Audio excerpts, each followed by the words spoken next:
सभी लोग हाथ जोड़ लीजिए। सबसे पहले हम लोग मंगलाचरण करेंगे।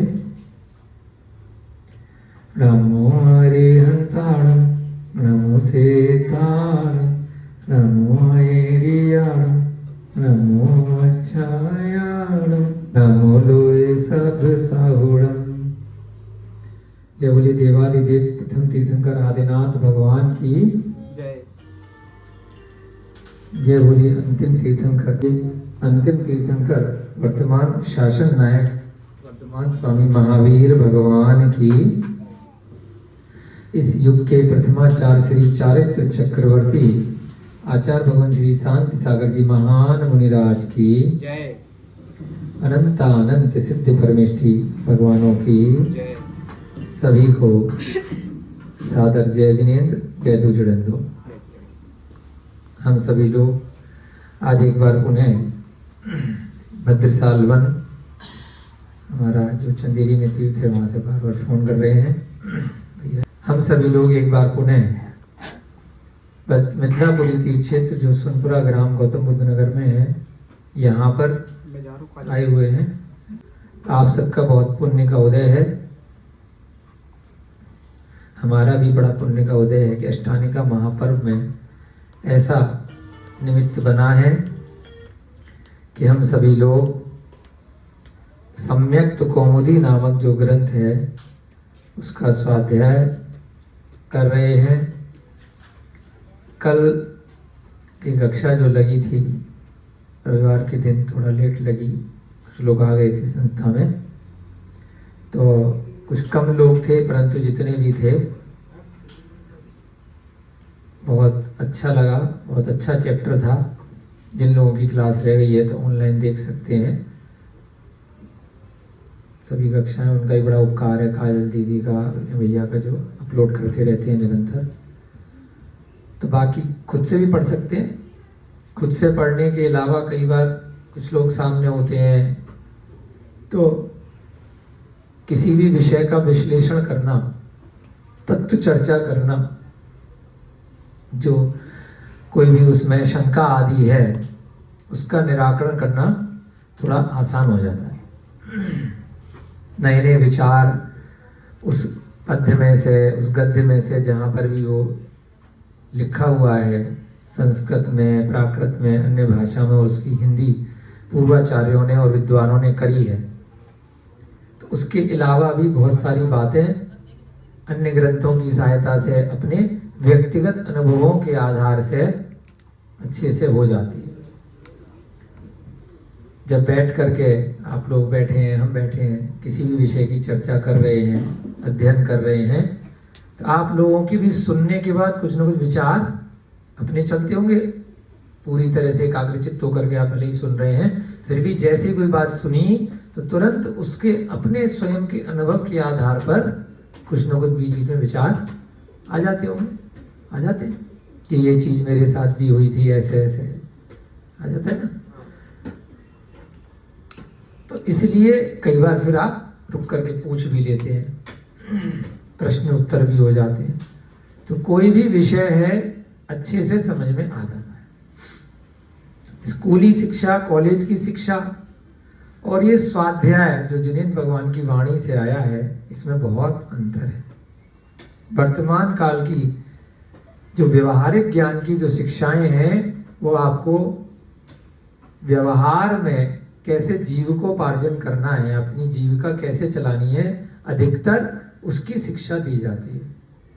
तो वहाँ इतना अवसर प्राप्त नहीं हो पाता जो भी विद्यार्थी हैं कि वो अपने मन से भी कुछ नई चीज पूछ सकें। जो सब्जेक्ट पहले से डिसाइड किए हुए हैं, चाहे कॉलेज में भी जाओ, कोई सी भी डिग्री ले लो, चाहे स्कूली शिक्षा में, तो उसी के इर्द गिर्द ही कोर्स चलता है और वहीं से आपके एग्जाम में भी, परीक्षा में भी प्रश्न आते हैं। तो कुछ नया जो आपके जीविका उपार्जन के अतिरिक्त भी है, आप नहीं सीख पाते हैं।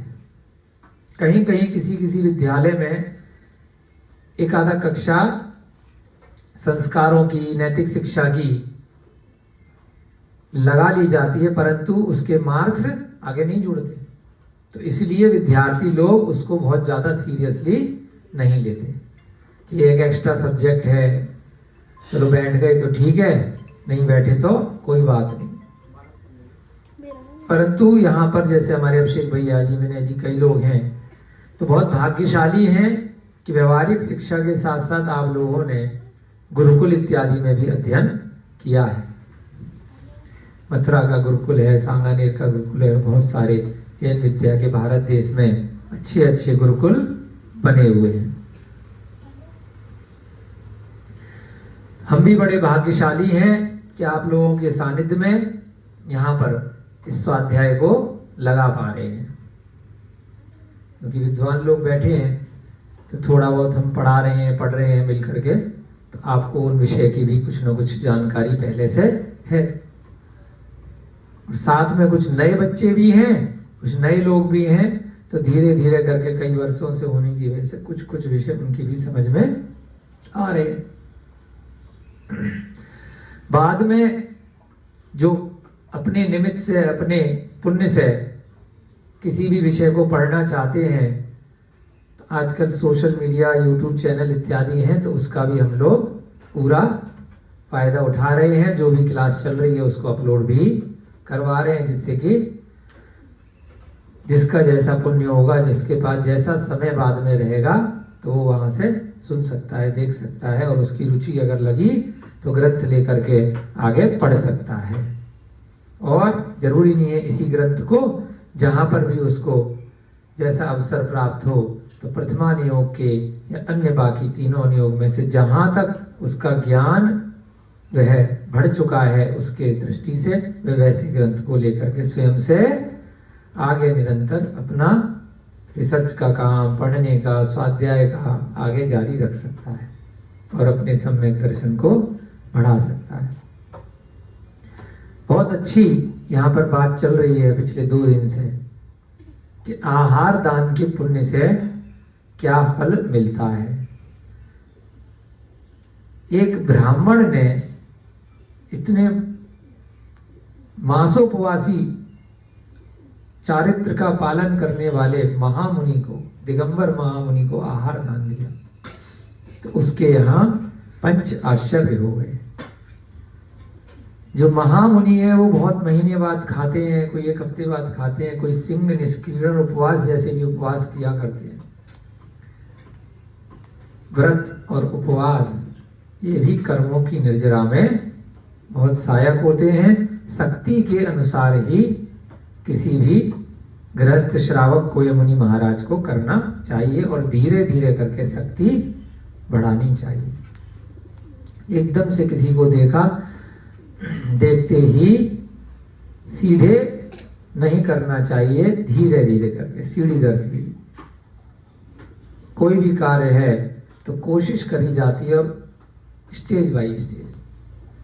तो ऐसे ही अगर देखा 1 महीने में महाराज जी उपवास कर रहे हैं, तो हम भी सीधे डायरेक्ट, पहले तो एक दिन में 10 बार खा रहे थे और सीधे 1 महीने बाद, तो जरूरी नहीं है आपकी बॉडी, आपका शरीर उस चीज के अनुकूल हो। धीरे धीरे करके उपवास बढ़ाना चाहिए, व्रत को बढ़ाना चाहिए। उसी प्रकार से सिंह निष्क्रीड़न और बहुत सारी अन्य विधियां कई प्रथमा नियोग के ग्रंथों में दी हुई हैं, आदि पुराण इत्यादि में भी हैं। किस प्रकार से उपवास के लिए ये सारे व्रत, बड़े बड़े व्रत किए जाते हैं। तो ऐसे महामुनि उस मंत्री के यहाँ आहार करते हैं जो पीछे से ब्राह्मण है, परंतु जानता है कि दिगंबर मुनि को आहार कैसे दिया जाता है। उसी विधि से पड़गाता है, नवदा भक्ति पूर्वक आहार देता है। फिर उन मुनि से वह पूछता है कि मेरे अलावा पहले भी किसी और के यहाँ ऐसे 5 आश्चर्य हुए हैं क्या? तो वह मुनि उसको दूसरे एक ब्राह्मण की घटना बताते हैं, विश्वभूति ब्राह्मण की, कि उसकी भी कहानी सुन लो मेरे अनुभव से। तो वह विश्वभूति ब्राह्मण कि यहाँ भी पहले ऐसे ही हुआ था, वह भी जैन पीछे से न होकर के ब्राह्मण था, और उसके यहाँ भी पेताश्रम मुनि का इसी प्रकार से आहार दान होने के फलस्वरूप 5 आश्चर्य हुए थे। जिस दिन उसका आहार हुआ उसी समय राजा भी वहीं पास में यज्ञ करवा रहा है वैदिक परंपरा से। तो जब वह आहार करा रहा है विश्वभूति, उस आहार दान के निमित्त से वहां पर पंचाक्षर हो जाते हैं और राजा अपना स्वर्ण यज्ञ के नाम से एक यज्ञ करा रहा है जिसमें ब्राह्मणों को बहुत सारा सोना दिया जाता है। पंचाक्षर में आकाश से रत्नों की वृष्टि, दुंदुभी बजाना, जय जय का जय जयकार, नगाड़े बजना, मंद शीतल पवन और गंधोदक की वर्षा मीठी अच्छी अच्छी होती है। तो वहां जो ब्राह्मण है राजा के साथ में वे कह रहे हैं कि हमारे यज्ञ की वजह से सारे पंचाक्षर हो रहे हैं, उन्हें पता ही नहीं था। तो जब राजा और वे लोग उन रत्नों को उठाते हैं तो वह कोई सांप बन जाता है और कोई कोयला बन जाता है। राजा भी टच करके देखता है तो यही हो जाता है। जैसे ही हाथ हटाता है तो वापस रत्न बन जाते हैं, हाथ लगाते हैं वो लोग तो वह अपने दूसरे स्वरूप में आ जाते हैं, सर्प या कोयला। तो राजा समझ नहीं पाता है कि क्यों हो रहा है। तभी वहां पर एक जानकार व्यक्ति आके बताता है कि ये पंचाक्षर आपके निमित्त से नहीं हो रहे हैं, यह तो विश्वभूति के यहाँ जो आहार हुआ है सुपात्र दान का, आहार दान का फल है। तो राजा फिर उस व्यक्ति को बुलाता है, मिलता है, हाथ जोड़ करके कहता है कि भाई जब ये वाला फल है तो और भी बहुत फल मिलेंगे, एक काम करो, सेटिंग कर लेते हैं। हम यहाँ पे यज्ञ कर रहे हैं, आपने आहार दान दिया है, एक काम करते हैं, हमारा जो फल मिलेगा इस यज्ञ का उसको आधा आप ले लो और आपने जो मुनि महाराज को आहार दिया उसका जो फल मिलेगा उसका आधा मुझे दे दो। तो ऐसी स्पेशल सेटिंग राजा उसके साथ, गरीब ब्राह्मण के साथ करता है, विश्वभूति के साथ। विश्वभूति कहता है कि इसका जो फल है आहार दान का, जो हमने देखा सुना पड़ा है, इसका फल कोई उद्गल वस्तु के रूप में नहीं है। यह तो बस देखा है जो गिर रहा है, हवा चल रही है और जय जय बोल रहे हैं। इसका फल तो स्वर्ग या आगे चल करके मोक्ष की प्राप्ति है। वह हम कैसे बांट लें, है ना? कोई बोले भाई मुनि महाराज आप बन गए तो आपका जो फल हो हम आपको ये देंगे वो देंगे, आप जो मोक्ष जाने वाले हो वो हमें आधा दे देना। आप जो उपवास कर रहे हो, आपकी पत्नी ने उपवास किया है अपने निर्जरा के लिए, इसका फल हमें दे देना। परिवार पे कोई संकट आया है तो मिलकर के कर रहे हैं, तो हो सकता है सामूहिक संकट है तो इसलिए कहीं ना कहीं निर्जरा मिलकर के हो जाएगी। परंतु यदि ये अपने कल्याण के लिए कर रहे हैं तो उसका फल आपको नहीं मिलेगा। तो ऐसे ही वो ब्राह्मण राजा को कहता है कि भैया नहीं हो सकता, ये डील कैंसिल है ना, ये डील जो है नल है, वॉइड है, बेकार की बात है, ऐसा हो ही नहीं सकता। क्योंकि इसका फल क्या है? स्वर्ग और मोक्ष की प्राप्ति है, आहार दान का फल। 4 प्रकार के दान होते हैं, आहार दान, अभय दान, औषध दान और शास्त्र दान। पात्र की अपेक्षा से दिए जाते हैं, उत्तम पात्र, मध्यम पात्र और जघन्य पात्र। अब जो है राजा के समझ में नहीं आया कि क्या किया जाए। बड़ी बेइज्जती हो रही है कि हमारे यज्ञ से तो कुछ हुआ नहीं और एक गरीब ब्राह्मण ने बस जरा सा एक व्यक्ति को आहार दिया, हम इतने चारों ब्राह्मणों को खिला रहे हैं, इतने सारे लोगों को दान दे रहे हैं, सोना दे रहे हैं और तब कुछ नहीं हो रहा है। तो भाई तुमने किसको आहार दिया? तो उन्होंने कहा मुनि महाराज जी उनको दिया था। तो राजा मुनि महाराज के पास जाकर के कहता है, हे भगवान, ये गृहस्थ के द्वारा 4 दान जो वो आदमी बता रहा है जिसने आपको आहार दिया है, तो किस प्रकार से होते हैं, कैसे दिए जाते हैं, मुझे भी बताओ, मैं भी दूंगा, है ना? व्रत महाराज जी कर रहे थे, आपने देखा, आपने महाराज जी से कहा भाई आप अपना फल मुझे दे दो, तो महाराज जी ने तो खुद कर ले भाई उपवास। तो इसलिए अब राजा खुद आहार दान सीखने के लिए कैसे देते हैं, क्या करते हैं, कैसे होता है, किसको देते हैं, तो मुनि महाराज के पास जाकर के पहुंचा। जो लोग कल नहीं थे तो थोड़ा सा बता देते हैं कि पंचाश्चर्य क्यों किए थे देवों ने। इसका भी कल बड़ा अच्छा विश्लेषण आया, क्योंकि उन देवों के गुरु हैं वो मुनि महाराज। देव गति में भी देव 4 प्रकार के हमेशा ऐसा प्रार्थना करते रहते हैं, मन में भावना भाते रहते हैं, कब मैं मनुष्य बनूंगा, कब दीक्षा लूंगा, कब मोक्ष जाऊंगा। वो वहां बैठ करके मनुष्य बनने की भावना भा रहे हैं, और ज्यादातर मनुष्य जिनको सम्यक दर्शन नहीं है, जिन्होंने स्वाध्याय इत्यादि नहीं किया, विश्वास नहीं है, सम्यक ज्ञान नहीं है, वे मनुष्य मिथ्यात्व के चक्कर में पड़ के स्वर्ग की इच्छा करते रहते हैं। अपनी संसार की इच्छाओं की पूर्ति के लिए मंदिरों के घंटे बजाते रहते हैं कि सांसारिक इच्छाओं की पूर्ति हो जाए। भवनत्रिक के पूजा करते हैं देवी देवताओं की, सांसारिक जो उनकी इच्छाएं हैं उनकी पूर्ति के लिए। तो इसलिए जो देव हैं वह किसकी पूजा करते हैं? तीर्थंकरों की, अकृत्रिम चैत्यालयों की, महारत्नमयी प्रतिमाओं की, अपना पुण्य देवगति में बढ़ाते हैं। और ऐसे मुनि महाराजों की जो भविष्य में मोक्ष जाने वाले हैं, ऐसे दृढ़ मुनि महाराजों के पास आते हैं देव, और उनको आदर वंदना के साथ में नमोस्तु अर्पित करते हैं। और आहार दान चूंकि वो नहीं दे सकते देव पर्याय में, संयम ना होने के कारण से, तो कहीं कहीं जैसे नंदीश्वर देव की पूजा है, बहुत सारे अकृत्रिम चैत्यालय हैं, वहां मनुष्य ढाई दीप के बाहर नहीं जा सकते, और ढाई दीप के अंदर भी हम मनुष्य हैं। तो अपनी एक जहां हमारा वाहन है, जहां हमारी शक्ति है, जहां तक हमारी आयु बची है, तो अगर हम चाहें तो अभी कैलाश पर्वत के भी दर्शन करने नहीं जा सकते, जबकि यहां से बहुत दूर नहीं है ना।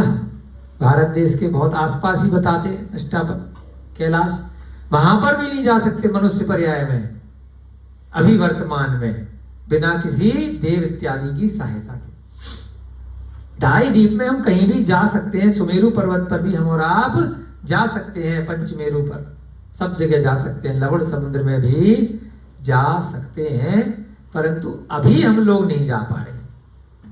किसी की सहायता ले ली तो वो ले जाएगा, परंतु देव भी अगर चाहे किसी मनुष्य को उठा करके तो ढाई द्वीप के बाहर के दर्शन नहीं करा पाएगा। मानसोत्तर पर्वत के बाहर पकड़ करके खींच के आपको ले जाना चाहे, आपकी दोस्ती हो गई किसी देव से, तो नहीं ले जा पाएगा। समझ रहे हो विनय जी? ढाई द्वीप के अंदर तो कहीं पर भी आपको घुमा सकता है, कैलाश भी ले जा सकता है, मानसोत्तर तक ले जा सकता है, विजयार्थ पर्वत पर ले जा सकता है, लवण समुद्र में भी घुमा के ला सकता है, घात की खंड भी ले जा सकता है। पंचम काल में भी क्या दिक्कत है? ढाई द्वीप में कहीं भी जा सकते हो। अभी आपके पास वाहन नहीं है ना, इसलिए नहीं जा सकते। हरिवंश पुराण में उदाहरण आया है, जब द्रौपदी का अपहरण हुआ था तो घात की खंड ले गया था, यहां नहीं लेके गया था। जब श्री कृष्ण जी बचा के छुड़ा करके लेकर के आए थे, पांचों भाइयों को लेकर के, अर्जुन, युधिष्ठिर, कुल, सहदेव और भीम, सब लवण समुद्र को क्रॉस करके गए थे। तो देवों की सहायता लेनी पड़ी थी, समुद्र के देव थे जो रक्षक होते हैं, ऐसे थोड़ी किसी को आ जाओ। 3 खंड के राजा थे श्री कृष्ण, उसके बाद भी देवों की सहायता ली, उनकी आराधना करी, तब वो छोड़ करके चलो भाई चलो। तो घात की खंड हमारे ढाई द्वीप के अंदर ही है। ऐसे बहुत उदाहरण आते हैं, जा सकते हैं, परंतु अभी हमारे पास ऐसे हवाई जहाज नहीं है, ऐसे यान नहीं है जो बिना पेट्रोल के चले। तो पेट्रोल पंप चाहिए, डीजल पंप चाहिए, तो इसलिए बहुत दूर होने के कारण से 45 लाख योजन का ये मानसोत्तर पर्वत तक का ढाई द्वीप का क्षेत्र है, हम वर्तमान में नहीं जा पाते, परंतु जा सकते हैं किसी की सहायता से, जो वहां पर जा सकता है। विद्याधर की हेल्प ले लो। विद्याधर पूरे ढाई द्वीप में घूमते रहते हैं, उड़ते रहते हैं, वो भी उनके पास यान होते हैं, वो मनुष्य हैं। विद्याधर मनुष्य भी ढाई द्वीप के बाहर नहीं जा सकते, परंतु पूरे ढाई द्वीप में घूम सकते हैं। अभी हमारे यहाँ पंचम काल चल रहा है, वहां विद्याधर पर्वत पे रहते हैं। तो यहां पर वह देव पंचाश्चर्य क्यों करा रहे हैं? क्योंकि उनके गुरु को जिस मनुष्य ने आहार दिया है, उनकी उदर की शांति हुई है, जिससे वो आगे मोक्ष मार्ग पर बढ़ रहे हैं, अपने चारित्र का पालन कर पा रहे हैं, तो इस प्रशंसा के लिए कि मेरे गुरु को आपने आहार दिया, जिनका मैं भक्त हूं, तो मैं उनको आहार करा नहीं सकता, तो इसलिए आपकी प्रशंसा में मैं थोड़ा बहुत आपके ऊपर चमत्कार कर रहा हूं। तो इस प्रकार से पंचाश्चर्य वहां पर होते हैं। अब मुनिराज उस राजा को कह रहे हैं कि आहार दान शरीर की स्थिति के लिए दिया जाता है। 4 दान जो है, आहार दान, औषध दान, ज्ञान दान और अभय दान, क्योंकि आहार से ही बाकी के दान चलेंगे। जब पेट भर जाएगा तभी वो पढ़ पाएंगे, ज्ञान ले पाएंगे, है ना। औषधि तो औषधि की तरह ली जाएगी। अभय दान, उनके ऊपर कोई कष्ट आया है, संकट आया है, विपत्ति आई है, तो उनकी रक्षा करने को अभयदान कहलाता है। उनका भय दूर करना, मुनि महाराज उत्तम मध्यम जगन श्रेणी के जो भी पात्र हैं उनको बचाना, उनका भय दूर करना किसी भी प्रकार से, जिससे वह अपना ध्यान लगा सके, अपना चारित्र का निर्विघ्न रूप से पालन कर सके। तो इसलिए आहार दान मुख्य है। जिसने आहार दान दे दिया उसने सब दान दे दिए, ऐसा माना गया। 1,00,000 घोड़े, गायों का समूह, पृथ्वी दान, स्वर्ण और चांदी के पात्र, समुद्रांत पृथ्वी और देवांगनाओं के समान करोड़ों कन्याएं, इन सबका जो दान दिया जाता है, परंतु वह अन्न दान के समान नहीं है, क्योंकि अन्न दान ही प्रधान है। 1,00,000 घोड़े दे दिए दान में, गायों का समूह दान में दे दिया, पृथ्वी दान में दे दी, किसी को जमीन ले लो, स्वर्ण और चांदी के पात्र दान में दे दिए, सोने चांदी के महंगे महंगे खाने के पात्र, समुद्रांत पृथ्वी, समुद्र जहां तक है इतनी बड़ी पृथ्वी ले लो दान में, जहां तक समुद्र है वहां तक मेरी जमीन है, वहां तक मैं राजा हूं, कोई बड़ा राजा है, किसी को उसने बहुत जगह दान में दे दी। और देवांगनाओं के समान करोड़ों कन्याएं, इतनी सुंदर स्त्रियां, जाओ भैया कर लो शादी, शादी कर लो, या आगे है ना अपने बच्चों के लिए, किसी के लिए, करोड़ों कन्या इतनी सुंदर कि देवांगनाओं के समान, देवियों के समान। इन सबका भी जो दान दिया जाता है, परंतु वह अन्न दान के समान नहीं है, जो फल मिलेगा उसका, क्योंकि अन्नदान ही प्रधान है। जैन धर्म के हिसाब से अन्नदान क्या है? उत्तम मध्यम जगन श्रेणी के जो पात्रों को, वैसे आपने खिलाया, गरीबों को खिलाया, किसी को भी खिलाया, खूब आपने भंडारे लगाए, लाखों लोगों के लिए रोज लगा रहे हो, लेकिन उसका इतना पुण्य नहीं मिलेगा जितना एक मुनि महाराज को जरा सा अंजलि भर जल पिला दिया, चावल एक गिलास भी अगर दे दिया, भाव प्रधान, भावों के माध्यम से, नवदा भक्ति के साथ। अन्नदान के समान दान, समता के समान तप, वीतराग के समान देव और दया के समान धर्म नहीं है। क्या क्या नहीं है? दानों में श्रेष्ठ क्या है? अन्नदान। तप में सबसे बड़ा क्या तप है? समता भाव। व्रत उपवास ये सब बाद में है, शरीर को, उद्गल शरीर काया को कष्ट देना। सबसे बड़ा तप क्या है? समता रखना, शांत परिणाम रखना। जैसे ही कोई ऐसा विषय आया, ऐसा कोई नियोग बना, ऐसा कोई निमित्त बना जब गुस्सा आना है, भयंकर गाली दे रहा है, उस टाइम शांत परिणाम। बहुत टेंशन होनी है, रोग हो गया या कोई रुपए पैसे इत्यादि का व्यवहार में हानि हो गई या होने वाली है, किसी का वियोग हो गया, कोई मृत्यु को प्राप्त हो गया या छोड़ चला गया, आपस में पति पत्नी का झगड़ा हो गया, घर में क्लेश हो गया, पड़ोसी से हो गया, कुछ भी हो गया, बहुत बड़ी बड़ी घटनाएं भी हो गई, और उसके बाद भी क्या रखा? शांत परिणाम, है ना। बैलेंस लाइफ, बिल्कुल अपना मानसिक रूप से शांति रखी कि ये बुरा समय चला जाएगा। किसी पाप कर्म का उदय है, जो अंतराय आया है, इस कार्य में विघ्न आया है, बाधा आई है, वियोग हुआ है, कष्ट आया है, रोग इत्यादि हुआ है, धन का लाभ नहीं हुआ है, जो धन था वह चला गया है, फिर भी सबसे बड़ा तप क्या बताया विनय भैया? समता परिणाम, शांति रखना, कोई बात नहीं, कोई बात नहीं। चोरी हो गई, डकैती हो गई, लूट हो गई, है ना, लुटेरे आ गए, राजा के अधिकारी वसूल करके ले गए, डिपार्टमेंट वाले ले गए, कोई भी ले गए, फिर भी कोई बात नहीं, मेरा जितना था मेरे पास है, जितना जिसके हिस्से में है वो ले गया, है ना। मेरी आत्मा तो मेरी है, आज भी मेरे पास में है, बाकी तो सब यहीं से कमाया खाया था, फिर कर लेंगे, कोई बात नहीं। किसी भी व्यक्ति को किसी भी कष्ट के लिए, किसी भी दुख के लिए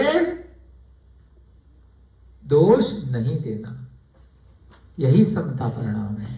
कि तेरी वजह से ऐसा हुआ, तूने ऐसा किया, उसने ऐसा किया, उसका ये कर डालूंगा, उसका वो कर डालूंगा, अपने ही पाप कर्म को उसका उदय माना कि मेरे ही कोई कर्म ऐसे रहे होंगे जो मुझे ये कष्ट, ये विपत्ति, ये दुख आया है, कोई बात नहीं, शांत परिणामों से चला जाएगा। असाता वेदनीय कर्म को भी शांत परिणाम के माध्यम से, समता परिणाम के माध्यम से साता में बदला जा सकता है।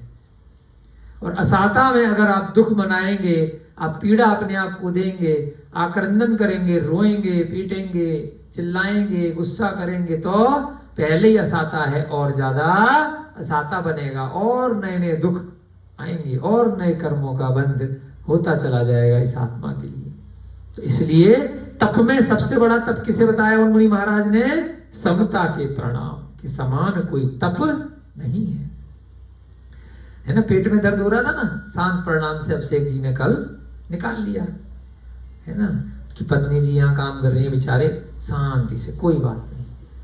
तो समता रखी, चीखे चिल्लाए नहीं, चीखे तो नहीं थे घर जाकर के बिस्तर पे कि पेट दर्द हो रहा है, फीवर आ गया, तो मैं कह रहा हूँ समता प्रणाम थे ना। तो आज शांति से बैठे, देखो देवनाथ भगवान का ध्यान किया, रविकांत जी को फीवर आया, सुबह समता प्रणाम से 2 घंटे बाद काम पे लग गए। शांति रखो, कोई बात नहीं, जाप लगाओ, कोई बात नहीं, ध्यान करो, तो सब दुख कष्ट बहुत जल्दी चला जाएगा। वीतराग के समान देव, सबसे बड़े देव कौन है? वीतराग भगवान। वीत माने जिनका बीत गया है, राग, राग माने मोह, ममत्व। कई बार प्रसंग आया है कि भगवान को, तीर्थंकरों को, अरिहंतों को, सिद्धों को वीत द्वेषी क्यों नहीं कहा? क्योंकि द्वेष की जननी राग है। जिसको न जानते न पहचानते उससे कभी भी बैर होएगा ही नहीं। लाखों करोड़ों अरबों लोग हैं इस दुनिया में, इतने सारे लोगों से कोई बैर है? बैर किससे मंजू दीदी? जिनको जानते हैं, कोई रिश्तेदार है जिससे कोई बात हो गई, घर में कोई ननद है, कोई सास है, कोई भाई बंधु है, कोई दोस्त है ना, कोई पार्टनर है, कोई व्यापार में जिसके साथ संबंध चल रहा है खरीदने बेचने का, कोई बैंक वाले का एम्प्लॉय जो चक्कर काट रहा पैसे लेने के लिए, तो वो गाली गलौज कर रहा था, उससे बैर हो गया, है ना।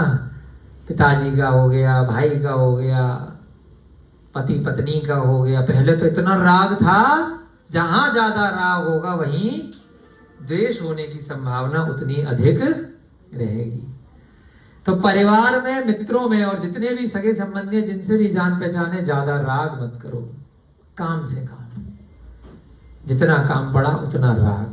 ज्यादा मोह करोगे पुत्र से, पुत्री से, पत्नी से, माँ बाप से, भाई बहन से, तो जरा सा सभी वियोग होगा, उसके तो जरा सी चोट लगी है, यहाँ तुम्हें टेंशन होने लग जाएगी, हाय हाय हाय, रोने लग जाओगे फूट फूट करके।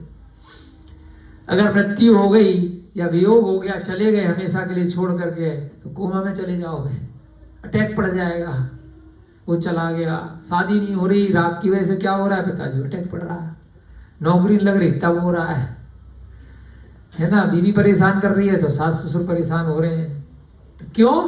राग के कारण। इन पंचेंद्रियों में, 5 इंद्रियों की विषय वासनाओं में सबसे महत्वपूर्ण होता है राग के परिणाम होना। तो जहां राग नहीं है तो द्वेष होएगा ही नहीं, वो तो बाद की श्रेणी है। इसलिए देवों में सर्वश्रेष्ठ किसे बोला? वीतरागी। जिनेंद्र भगवान का पर्यायवाची किसको बोला? वीतरागी। अरिहंत सिद्धों का पर्यायवाची किसे बोला? वीत रागी, जिन्होंने अपना राग खत्म कर लिया है। मनुष्य पर्याय में भी जो सर्वश्रेष्ठ मुनि हैं, आचार्य महाराज विद्यासागर इत्यादि जो पुराने आचार्य जिन्होंने ग्रंथ लिखे हैं, ऐसे ऐसे विद्वान ग्रस्त में भी हो सकता है उन्होंने अपने रागों को बहुत कम कर दिया, पूरी तरह से समाप्त नहीं किया, उस मार्ग पर हैं। अब अंत में जाकर के शरीर से भी राग समाप्त करना है। अभी तो क्या है, ग्रस्तों के लिए और जो संसार में है, तो शरीर और शरीर की वजह से जुड़े हुए सारा पारिवारिक और पारिवारिक संबंध है ना। मंजू दीदी दिख रही है तभी तो भाई बहन रिश्ते नाते हैं। जब दिखोगी ही नहीं, जब शरीर ही नहीं होगा, तो काय कर रहा है? दिखेगा ही नहीं, आत्मा कोई देख तो सकता नहीं, वो तो अनुभूति का, अनुभव का विषय है, इसके अंदर है, ज्ञान का विषय है। तो शरीर की वजह से ही राग है, जब शरीर नहीं है तो कोई राग नहीं है। तो जो सिद्ध परमेष्ठी हैं उनको कोई राग नहीं होता है ना। नेमिनाथ भगवान का चरित्र पढ़ा था हमने, नेमि पुराण। पिछले भव में बड़ी जबरदस्त घटना है, पढ़ी आपने? क्या घटना थी कि जो नेमिनाथ भगवान पिछले भव में थे, 10 भव पहले, तो उनको अरिहंत भगवान से राग हो गया। उनके पिताजी दीक्षा लिए, दीक्षा लेकर के फटाफट से उनको केवल ज्ञान हुआ और बेटे साहब कहीं गए। जब तक लौट के आए, जब तक पिताजी को केवल ज्ञान और मोक्ष हो गया। अब वहीं फैल गए कि मेरे से बिना मिले कैसे चले गए, इतनी जल्दी जल्दी क्या थी। क्या जबरदस्त प्रकरण आया है। ऐसे फैले कि यहीं आमरण अनशन पे बैठ जाऊंगा, वापिस आओ सिद्ध अवस्था से। सिद्ध पहुंच गए, मोक्ष हो गया, सिद्ध हो गए पिताजी, वहीं बैठ गए आमरण अनशन। मैं भी अब जाऊंगा ही नहीं घर, वापिस आओ सिद्ध से। ऐसा कभी होता है क्या? आज तक शास्त्रों में, लेकिन पहली बार पढ़ा ऐसा हुआ। देवों के सारे विमान कंपायमान हो गए, भैया कौन पगला है, समझाने आए ना माने। देवों को दोबारा से नकली संरक्षण लगाना पड़ा, नकली, उनके लिए, उनके भावों के लिए। इतनी भावों में उनकी इतनी जबरदस्त श्रद्धा कि भैया ऐसे नहीं जाएगा ये आदमी। ऐसा भी घटना रोंगटे खड़े करने वाली उस पुराण में बनने पड़ी। मैंने कहा कोई बात नहीं, सिद्ध तो मुझे भी बनना है, लेकिन मिलके तो जाओ, प्रवचन तो दो, मोक्ष मार्ग तो बताओ मुझे। तो ऐसी ऐसी घटना भी हो जाती है कभी कभी, बिल्कुल न देखी न सुनी, कि सिद्ध भी लौट करके आए। वो तो नहीं आए, लेकिन ऐसा वहां पर संरचना देवों के द्वारा बनाई गई कि भैया है, मान लो आ गए वापस। ठीक है, तो बहुत अच्छे अच्छे अलग अलग ग्रंथों से कई बार ऐसे प्रकरण सीखने को आ जाते हैं। तो जो सिद्ध हो गए, जो अरिहंत हो गए, उनका हमेशा के लिए राग समाप्त हो गया है। और अंत में उन मुनि महाराज ने उस राजा को कहा कि दया के समान कोई धर्म नहीं है। धर्म क्या है? मैं इस धर्म को मानने वाला हूँ, इस ईश्वर को मानने वाला हूँ, मैं किसी को मानने वाला नहीं हूँ, यही मेरा नास्तिक धर्म है ना। वर्तमान में आते हैं ना बहुत सारे धर्म, बहुत सारी जातियां, तो धर्म के लिए युद्ध हो रहे हैं, परंतु ये धर्म नहीं है, ये केवल मान्यताएं हैं कि मैं इसको मानता हूं तो तू इसको नहीं मानता है, इसलिए तेरे को मारूंगा या तुझे परेशान करूंगा, है ना। हम दोनों की नहीं बनेगी, तुम अलग हम अलग, मान्यता के कारण। धर्म तो बस एक ही है, दया। और दया का ही पर्यायवाची है जिनेन्द्र भगवान के द्वारा उपदिष्ट धर्म, है ना। पढ़ते हैं नमोकार मंत्र के आगे कौन सा मंगल है? अरिहंत प्रणतम धम्मो मंगलम चत्तारे मंगलम केवली पढ़त्तो, केवली माने अरिहंत पर्यायवाची है, अरिहंत या केवली पढ़त्तम धम्मम मंगलम, वही धर्म है जो अरिहंत भगवान के द्वारा, केवली भगवान के द्वारा, पढ़त्तम माने उपदेश दिया गया है, जो बताया गया है वही जिनवाणी है, वही धर्म है। अब उसकी डिटेल में चले जाओ, उन्होंने क्या उपदेश दिया है? उन्होंने दिया है कि सभी जीवों पर दया करो, अहिंसा परमो धर्म, दया ही धर्म है, अहिंसा मूलो दया, अहिंसा परम धर्म है और अहिंसा का मूल क्या है? दया है ना?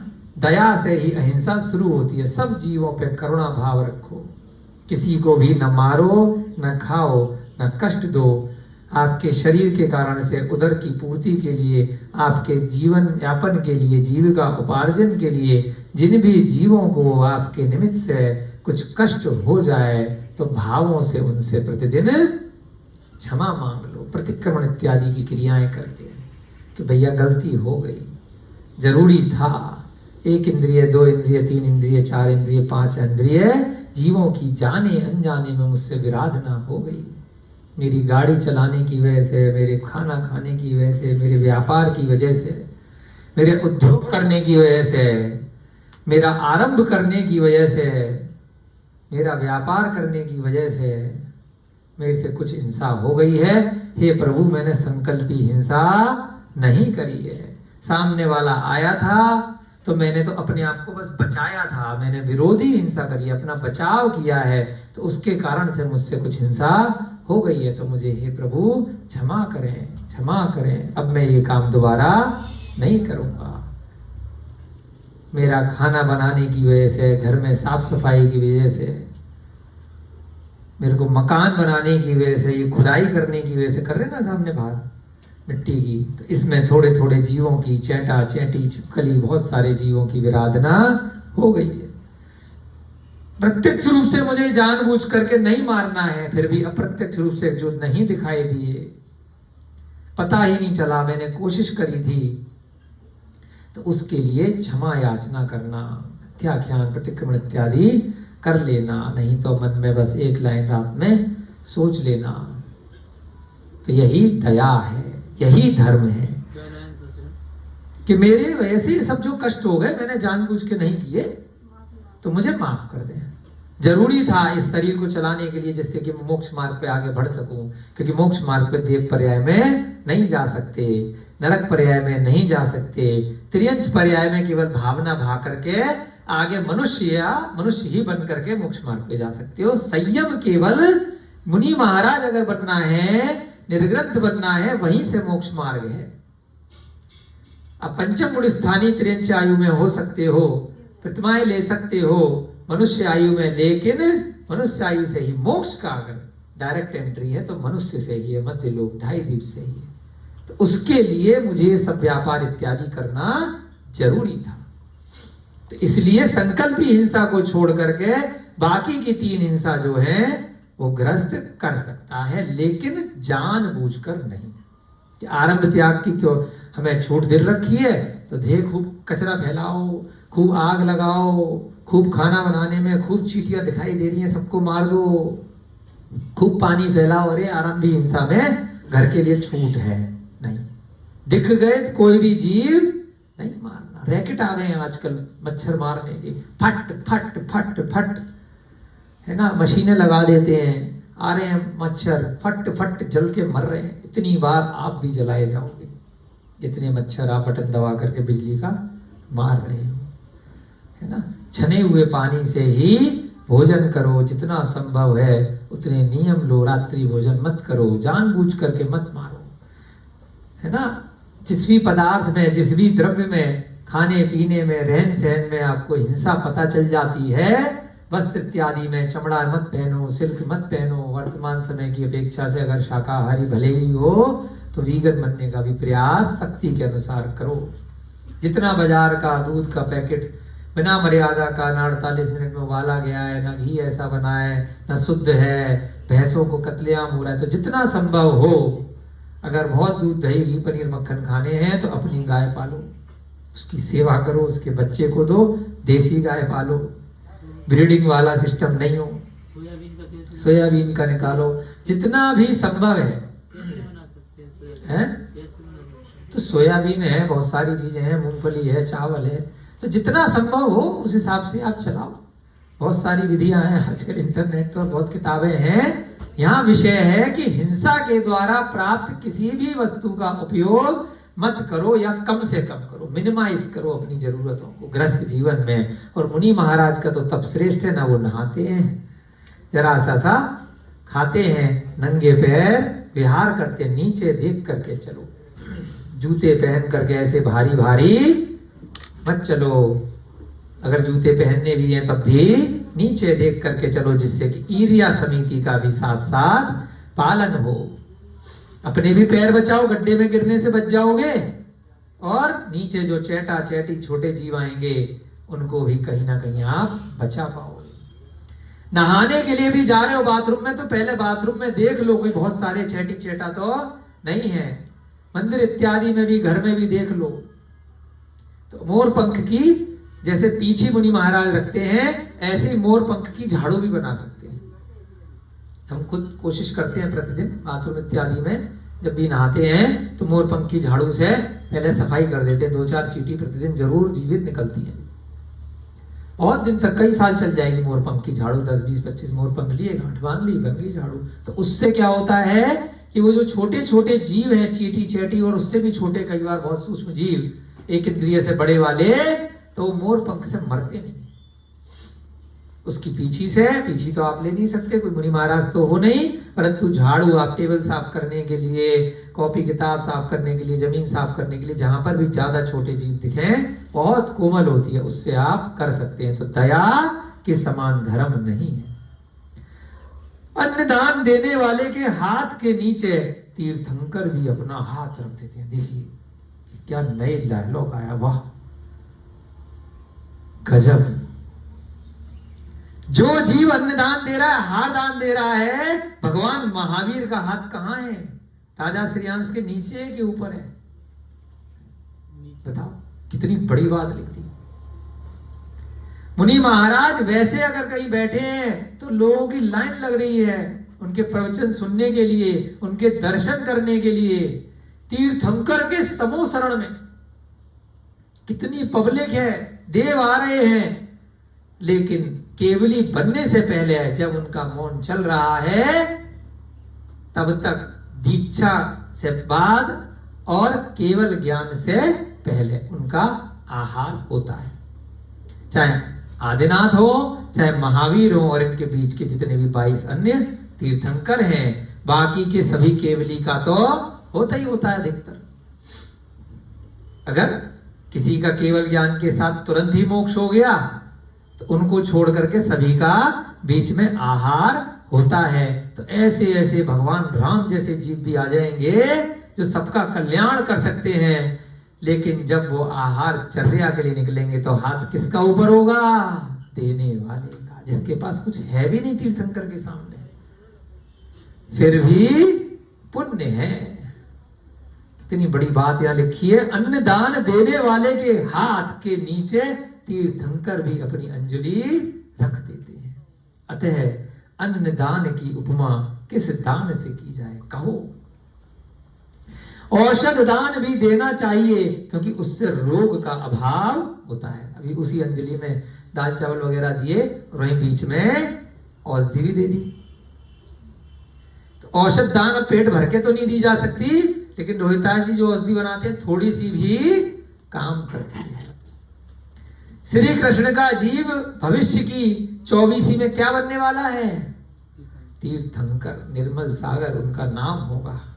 16 में तीर्थंकर, अगली 24वीं इसी स्थान से, क्या पता यहाँ उनका समुसरण लग जाए सोनपुरा के ऊपर भविष्य में, है ना, हवा में लगेगा ना ऊपर।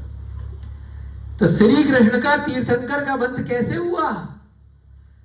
बहुत बड़ा संघ था नगर में। अब ऐसे पता नहीं चल रहा था तो उन्होंने एक औषधि बनवाई। एक महाराज जी को रोग था, उन्होंने, अब हमारे आयुर्वेद की औषधि का क्या कमाल है, आप जो बनाते हो ना, चिरायता बनाया, समूह शरण की 20,000 धनुष के आकार में रहती है ना, 20,000 सीढ़ियां, 5,000 धनुष सीढ़ियां होती है। समूह शरण तो बादलों के भी ऊपर लगता है, ये मान लो। परंतु श्री कृष्ण जी ने क्या किया कि सबको दे दिया औषधि, क्योंकि उस औषधि का साइड इफेक्ट नहीं होता आयुर्वेद की औषधि का।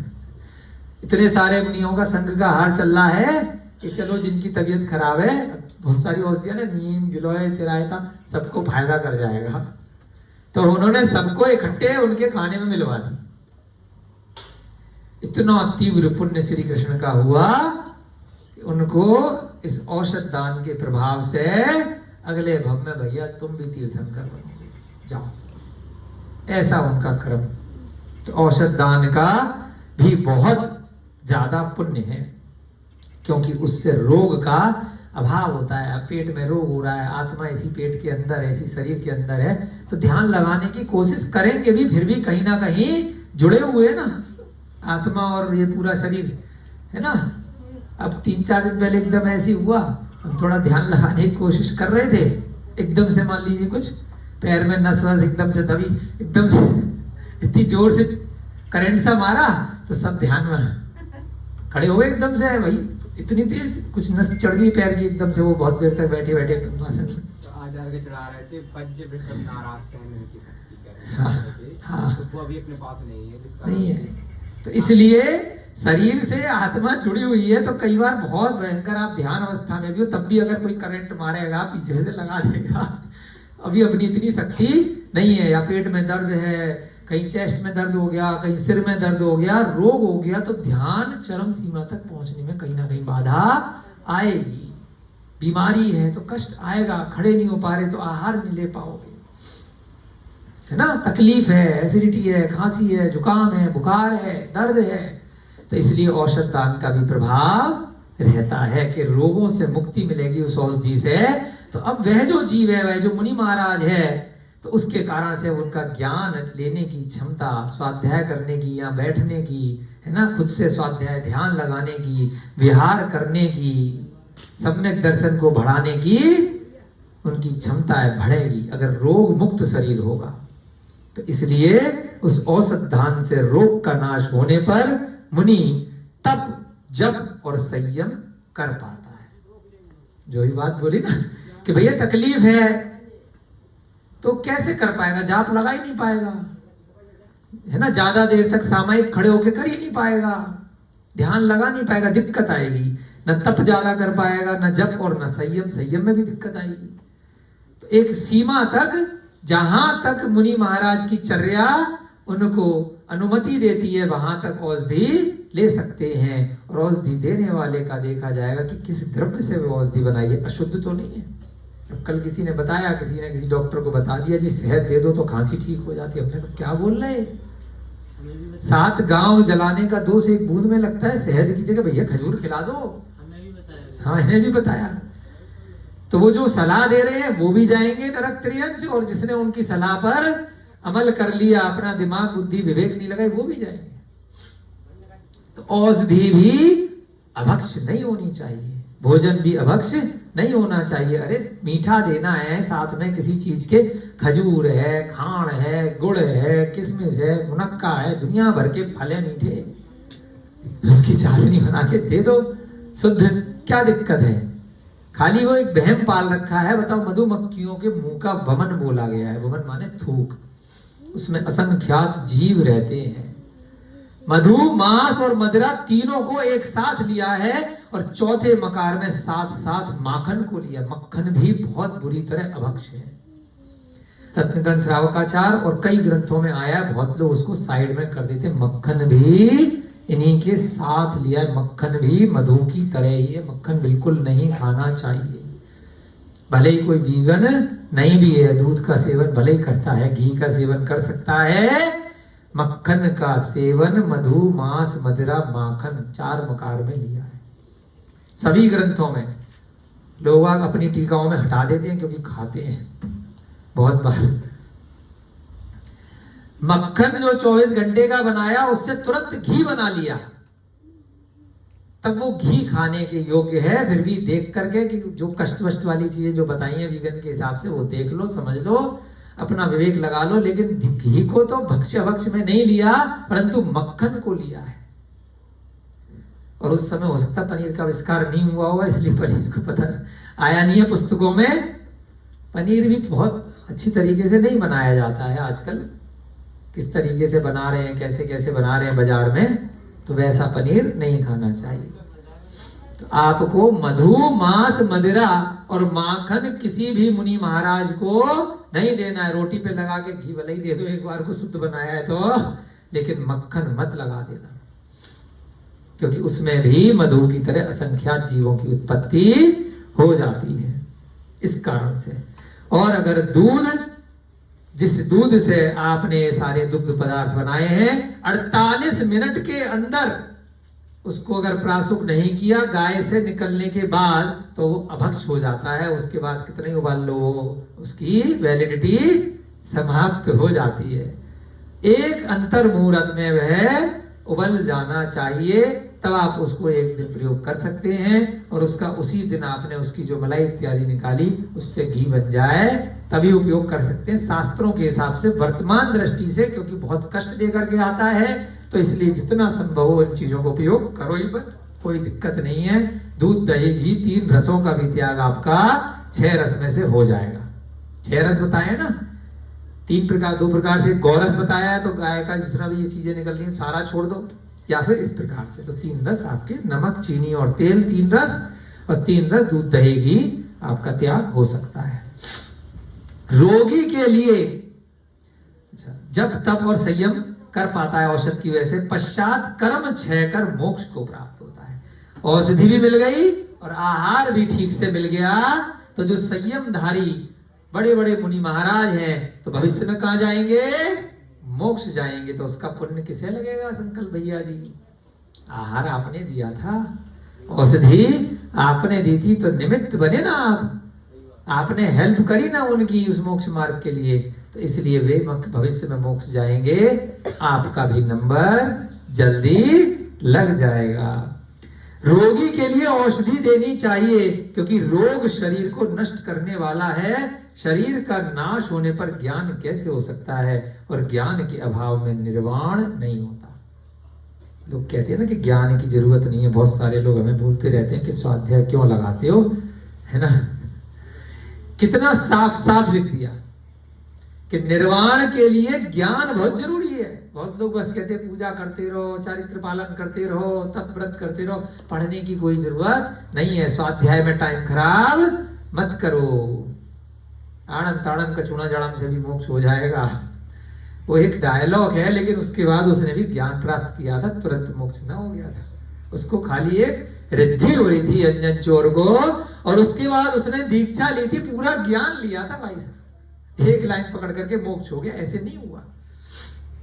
पूरा उसने सम्यक ज्ञान प्राप्त किया दीक्षा के बाद, तब हुआ। उस ज्ञान के आधार से फिर उसने मुनि महाराज की चर्या का पालन किया, तब हुआ। अपन एक चीज पकड़ते हैं और ढाक के 3 बात के हिसाब से, इधर हमें बिना ज्ञान के सीधे मोक्ष नहीं होगा भाई। आहार देने से मोक्ष नहीं होगा, परंतु आहार के बाद आपको पता चल जाएगा, तुरंत आप भूमि जाओगे या पुण्योदय से अच्छी जगह आप जाओगे, फिर आगे दीक्षा तो लेनी ही लेनी पड़ेगी। और सम्यक ज्ञान भी चाहे तो सुन करके कर लो या पढ़ करके कर लो, या इतना तीव्र पुण्य का उदय हो, आपका ज्ञान का क्षय इतना जबरदस्त हो कि पैदा होते ही आपको सारा ज्ञान मिल गया आपकी आत्मा में, तो कोई दिक्कत ही नहीं है।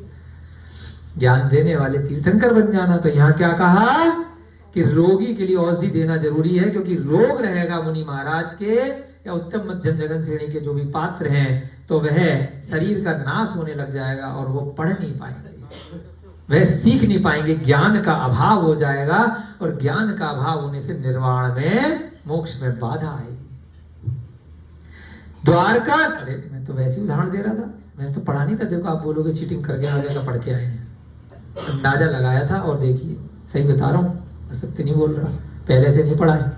द्वारका नगरी में श्री कृष्ण ने एक मुनि के लिए औषध दान दिया था, है ना। इनको हमें मन की बात पता चल जाती है लिखने वाले।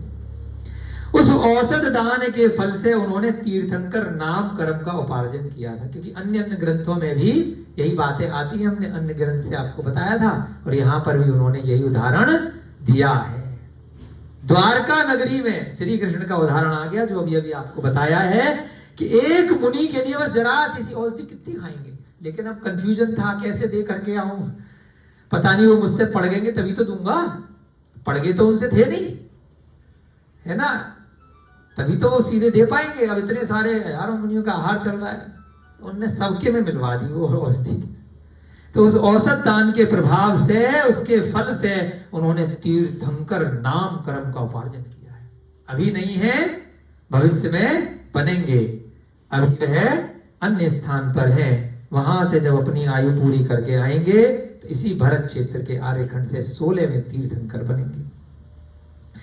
तीसरे नंबर का दान है, बस 5-10 मिनट और पढ़ाएंगे आपको, अभय दान देना चाहिए। वही संस्था का भी नाम है ना, जो एक जीव की रक्षा करता है वह सदा निर्भय रहता है, और फिर जो सब जीवों की रक्षा करता है उसका कहना ही क्या। अभय दान भी बड़ा दान बताया है। जिसने एक जीव की रक्षा करी उसको तो पुण्य मिलेगा। एक चींटी भी बचा ली, एक बकरा भी बचा लिया कत्ल होने से, एक गाय भी बचा ली, एक घोड़ा भी बचा लिया, एक मुर्गा भी बचा लिया, एक खरगोश भी बचा लिया, काजल जी एक भी जीव बचा लिया तब भी पुण्य मिलेगा। और ऐसे व्यक्ति को आपने बचा लिया जो सारे जीवों को बचा रहा है। देखिए क्या बात बोली संकल्प भैया जी, बहुत सारे जीवों को बचा रहे, मान लीजिए एनजीओ खोल करके, बहुत सारी गायों को, और इनके ऊपर कोई कष्ट आया तो किसी ने आकर के इनको बचा लिया, तो 100 के बराबर पुण्य मिल गया। अरे आगे 100 बचा रहे थे, मान लीजिए 1000 बचा रहे हैं, और सब जीवों को कौन बचा रहा है? ऊपर वाला, नहीं मीना दोगा। कोई भी तीर्थंकर, कोई भी अरिहंत, या कोई भी दिगंबर मुनि, उत्तम मध्यम या जगन्य पात्र, जो अपने उपदेशों के माध्यम से, जिनवाणी के माध्यम से, अपने चरित्र के माध्यम से बहुत सारे जीवों को बचा रहे हैं और आगे बचाने वाले हैं। अगर उनके ऊपर कोई विपत्ति आ गई तो क्या होगा? आपका कई करोड़ गुना ज्यादा पुण्य मिलेगा। एक सुअर था, कौन था? सुअर, शुकर बोलते हैं सुअर को। एक मुनि महाराज जी पहाड़ में गुफा में तपस्या कर रहे थे, है ना, वहां पर एक दूसरा शेर तेंदुआ आता है और उन मुनि महाराज को अटैक करता है गुफा में जाकर के खाने के लिए। और सुअर क्या करता है? वहीं गेट पे खड़ा होकर के उस दूसरे वाले को लड़ता है, जंगली सुअर। दोनों में लड़ाई होती है, दोनों मर जाते हैं। मुनि महाराज अंदर जीवित बच जाते हैं। तो एक मारने के लिए आया और एक बचाने के लिए आया। अभयदान किसको लगा? उस सुअर को। कहां गया? ऊपर वाले स्वर्ग। और मारने की भावना करने वाला कहां गया? नरक। और भविष्य में वो सुअर कहां जाने वाला है? वहीं जाने वाला है जहां वो मुनि महाराज गए। स्वर्ग के बाद फिर बाद में आएगा, मोक्ष ही जाएगा। तो उसे क्या बोलते हैं? अभयदान। अपन अभयदान संस्था भले ही, परंतु क्योंकि ये सभी उत्तम मध्यम जगन्य श्रेणी के पात्र नहीं है, तो थोड़ा सा पुण्य लग सकता है भावों की निर्मलता की वजह से। अगर इन जीवों की अपन जिस दिन समाधि कराते हैं, जब अंत समय आता है, तब बहुत पुण्य लगता है।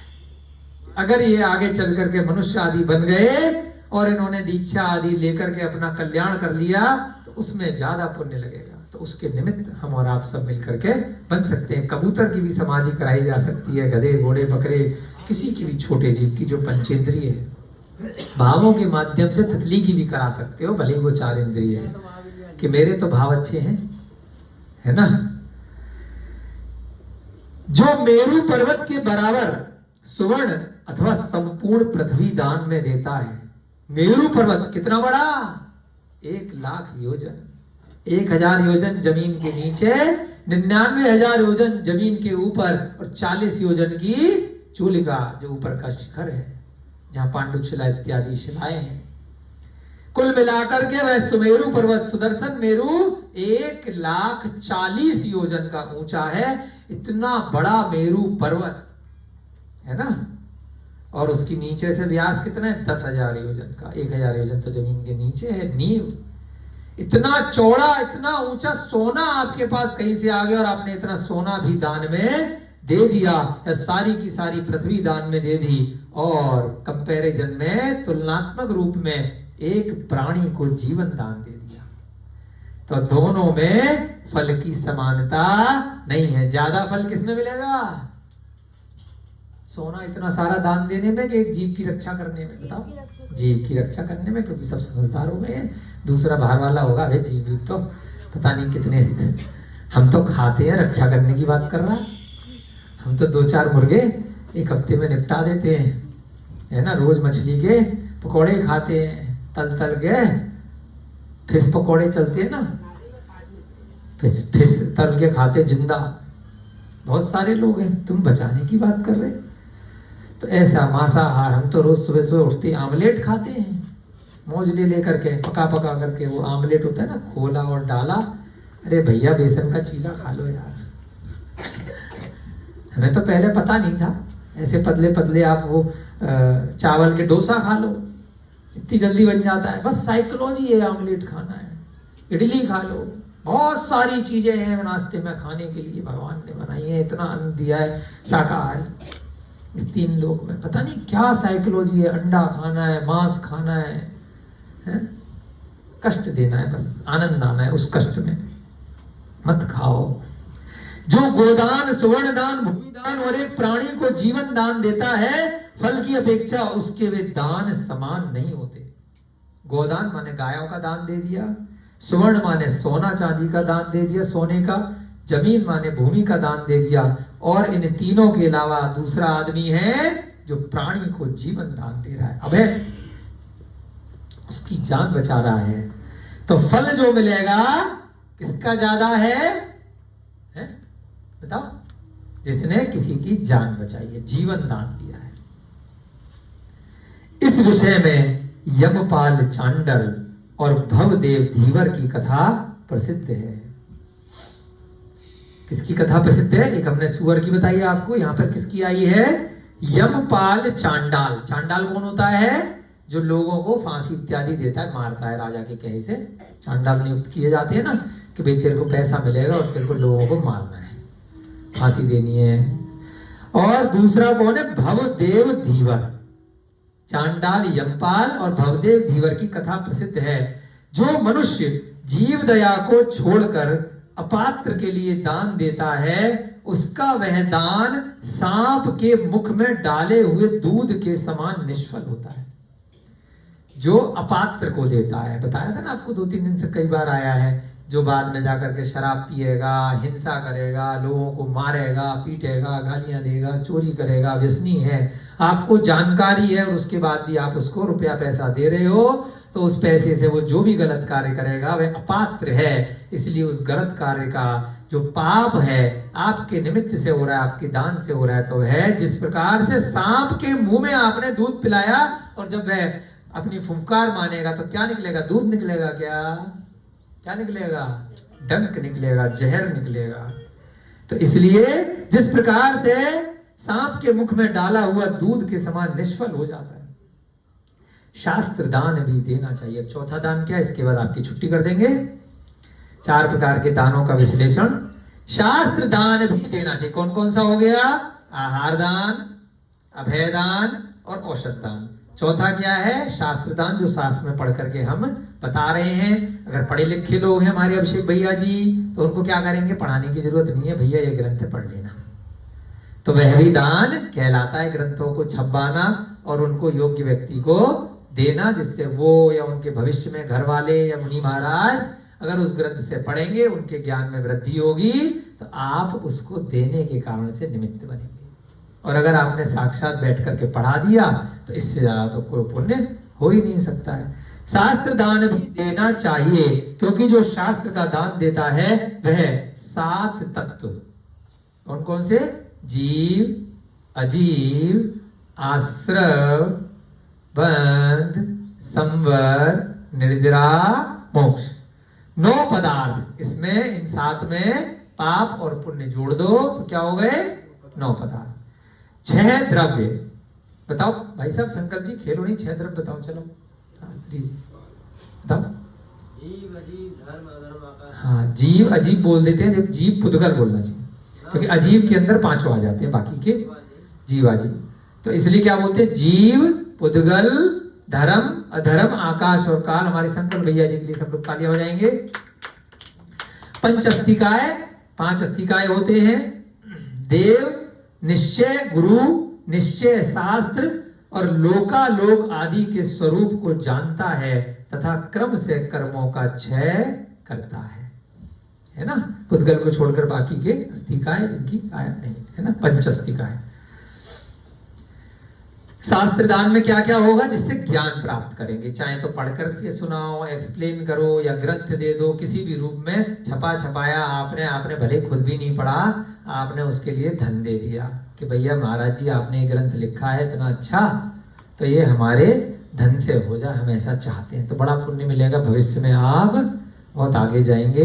ऐसा कुंद स्वामी का उदाहरण आता है कि पिछले भाव में वो ग्वाला इत्यादि थे, एक उनको ग्रंथ कहीं मिला, है ना, किसी पेड़ की उटर में पड़ा हुआ, उनके काला अक्षर भैंस बराबर, उनने ले जाकर के, मेरे तो समझ में आएगा नहीं, एक मुनि महाराज को दे दिया। और ऐसा आता है कि भाई अगले भव में इतने विद्वान बने कि कुंद आचार्य से आचार्य बने, ऐसे ही है ना।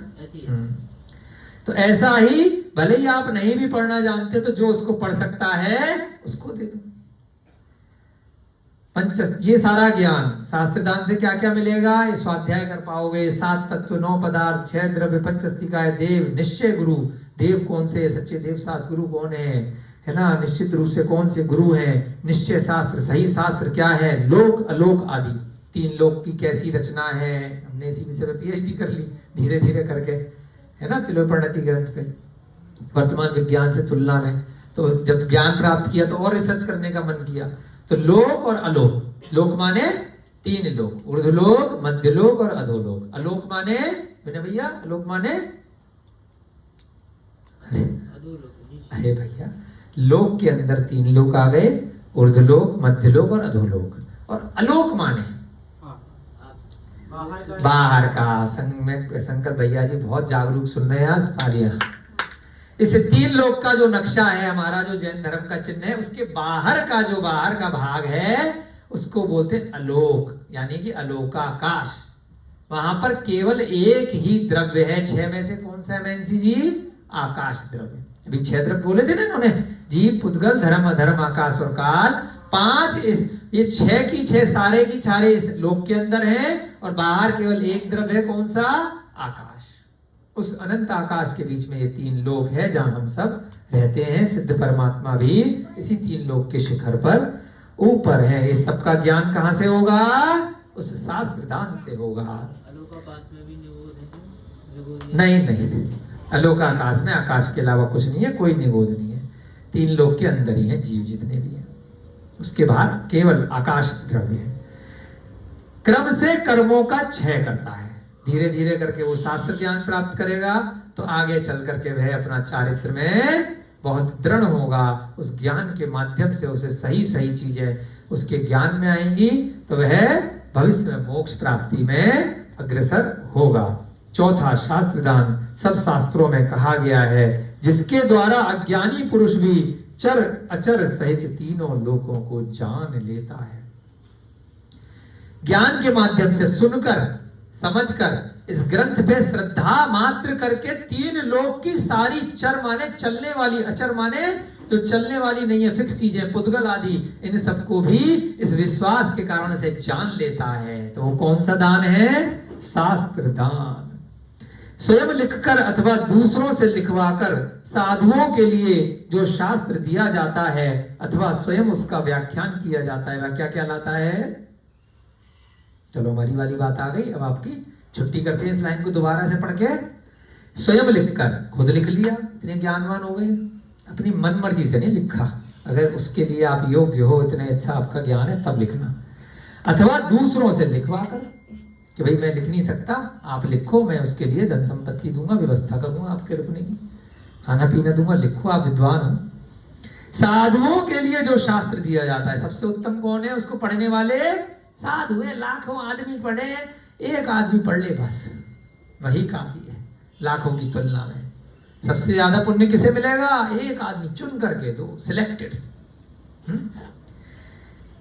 स्वयं लिखा अथवा दूसरों से लिखवाकर साधुओं के लिए जो शास्त्र दिया जाता है, अथवा दूसरी वाली कैटेगरी में स्वयं उसका व्याख्यान किया जाता है। जो अपन की शास्त्र सभा चल रही है वह दोनों ही शास्त्र दान कहलाते हैं। इस प्रकार से ये 4 प्रकार के दान उस राजा के लिए उन पिहिताश्रम मुनि महाराज ने बताए कि बेटा अब तू देख ले, ब्राह्मण जो गरीब ब्राह्मण विश्वभूति है उसके 50 हुए हैं, तुझे भी अगर करना है तो ये 4 दान है। कैटेगरी देख लो, उत्तम मध्यम श्रेणी की, जघन्य श्रेणी की, फिर अपने हिसाब से इन 4 दानों में से जो मर्जी कर लो।